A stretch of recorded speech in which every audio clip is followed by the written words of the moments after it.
میں کر سکتا ہوں، میں کروں گا اور میں کر کے ہی رہوں گا، ان تینوں میں بہت بڑا فرق ہے۔ میں کر سکتا ہوں اچھی بات ہے، مگر بولنے سے کام نہیں چلے گا، اس کے لیے ایک سٹیپ اور آگے جانا پڑے گا۔ میں کروں گا، اس میں بھی دو پاسبلٹیز آ جاتی ہیں۔ اگر کام مشکل ہوا تو یا تو ہار مان جاؤں گا یا پھر ادھورا چھوڑاؤں گا، لیکن جب اندر کہتا ہے کہ میں کر کے ہی رہوں گا تو یہاں پر ایک آواز اٹھتی ہے کہ میں اسے کر کے ہی رہوں گا، پھر چاہے کچھ بھی ہو جائے، وقت لگے گا، فیل ہوں گے، کافی کچھ سیکھنا پڑے گا، قربانیاں دینی پڑیں گی، لوگوں کے انگیز جانا پڑے گا، لوگ ہنسیں گے، کمفرٹ زون کو چھوڑنا پڑے گا، نہ جانے کتنے آنسو بہانے پڑیں گے، محنتیں کرنی پڑیں گی، لیکن بالآخر میں ایک دن اپنی منزل پر پہنچ جاؤں گا، سب کچھ کر جاؤں گا۔ اور کہا جاتا ہے نا کہ جب ایک انسان کہتا ہے نا کہ میں اسے کر کے رہوں گا، پھر مشکلیں بھی ہار مان جاتی ہیں۔ جب ایک انسان ہار ماننے کو تیار نہیں ہوتا، اور good better best these are not the form of verb, these are the steps lead to success۔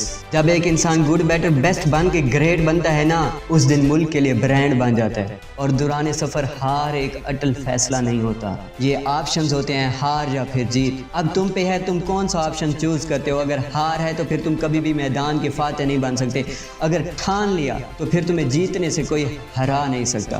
یاد رکھنا کہ فیلئر کا مطلب ہار نہیں ہوتا، فرسٹ اٹیمپٹ ان لرننگ ہوتا ہے، اور اینڈ کا مطلب ختم نہیں ہوتا، ایفرٹ نیور ڈائز ہوتا ہے، اور نو کا مطلب نہیں نہ ہوتا، نیکسٹ اپرچونٹی ہوتا ہے۔ کیونکہ یاد رکھنا کہ ہیرو منفی خیالات کو مثبت کرنے کی ایک طاقت رکھتا ہے، وہ پاسبل کو آئی ایم پاسبل کرتا ہے، وہ ہار کو الٹا کر کے پڑھتا ہے اور پھر اس کا مطلب راہ بنا لیتے ہیں۔ کیونکہ اگر ہار کو الٹا کر کے پڑھا جائے تو اس کے میننگز راستہ بن جاتے ہیں، کیونکہ وہ جان چکا ہوتا ہے کہ منزل کی جانب اگر راستے میں ہار آتی ہے تو وہ انسان کے لیے ایک راہ بن جاتی ہے۔ So let's be positive.